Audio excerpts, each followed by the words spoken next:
دیکھیے زکوٰۃ تو بنیادی طور پر غریبوں کی مدد کے لیے ہے۔ اسلام زکوٰۃ کے ذریعے ایک ایسا نظام لانا چاہتا ہے جس میں مالداروں کے پاس جو دولت ہے ان کو کچھ بھی نقصان پہنچائے بغیر سال بھر اپنی تمام ضروریات اور قرضوں کی ادائیگی کرنے کے بعد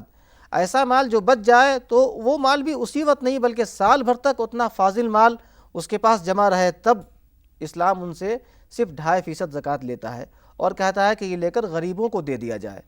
اللہ کے رسول صلی اللہ علیہ وسلم نے ایک حدیث میں فرمایا ہے کہ تُؤْخَذُ مِنْ أَمْوَالِهِمْ وَتُرَدُّ إِلَىٰ فُقَرَائِهِمْ، یہ زکوٰۃ مالداروں سے لی جائے اور انہی لوگوں میں جو غریب ہیں ان کو دے دیا جائے۔ تو اس کا جو بیسک پرپز ہے، بنیادی اس کا مقصد ہے، وہ غریبوں کی مدد ہے۔ لیکن قرآن کریم کے اندر میں سورہ توبہ ایک سورت ہے، اس کی 60ویں نمبر کی آیت میں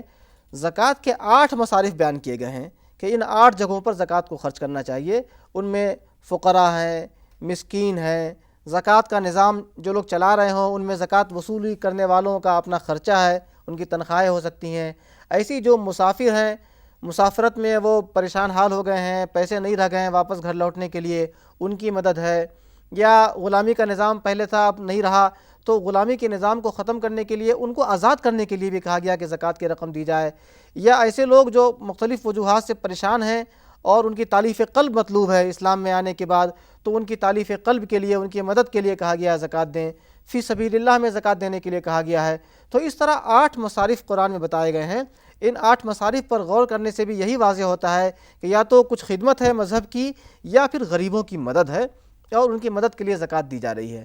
یہاں پر 2 باتیں اور ہمیں سمجھنی چاہیے۔ ایک یہ کہ زکوٰۃ کی رقم لے کر ہم غریب کو اس طرح دیں کہ وہ زکوٰۃ کی رقم کا مالک بن جائے، اس لیے زکوٰۃ انہی لوگوں کو دینا جائز ہوتا ہے جو اپنے پاس مال لے کر خود مالک بننے کی صلاحیت رکھتے ہیں۔ اگر ہم نے زکوٰۃ کے پیسے سے کسی نیک کام میں پیسہ خرچ کر دیا، مسجد بنوا دی، سڑک بنوا دی، پل بنوا دیا، تو پرٹیکولر کسی پرسن کو ہم مال نہیں دے رہے ہیں، یہاں زکوٰۃ کی رقم نہیں لگائی جا سکتی ہے۔ اسلام یہ چاہتا ہے کہ غریب لوگوں کے پاس پیسے آئیں، وہ اپنے پاؤں پہ کھڑے ہوں، اپنی ضرورت پوری کریں، ان کی غربت دور ہو۔ تو اس مقصد کی خاطر کہا گیا ہے کہ زکوٰۃ آپ اس طرح دیں کہ وہ شخص اپنی ملکیت میں لے لے اور مالک بن جائے۔ دوسری بات یہ ہے کہ زکوٰۃ ہر انسان کو دے سکتے ہیں اس طور پر کہ اپنے خاندان میں اوپر کا جو سلسلہ ہے، باپ، دادا اور ان سے اوپر کے پردادا وغیرہ، اور ماں کے ساتھ نیچے، اور جو نیچے کا سلسلہ ہے یعنی بیٹا بیٹی، پوتا پوتی، صرف یہ اوپر اور نیچے کے جو براہ راست سلسلہ ہے خاندان کا، اس کو چھوڑ کر اپنے جتنے رشتہ دار ہو سکتے ہیں، بہن ہیں ان کے بچے ہیں، بھائی ہیں ان کے بچے ہیں، چچا ہیں ان کے بچے ہیں، اور بھی رشتہ دار ہو سکتے ہیں، ماموں ہیں وغیرہ وغیرہ، تو ان رشتہ داروں کو بھی زکوٰۃ کی رقم دینا جائز ہے اگر وہ ضرورت مند ہیں۔ اور ان کو دینے پر کہا گیا ہے کہ دوہرا ثواب ملتا ہے، ایک تو زکوٰۃ دینے کا ثواب ملتا ہے اور دوسرا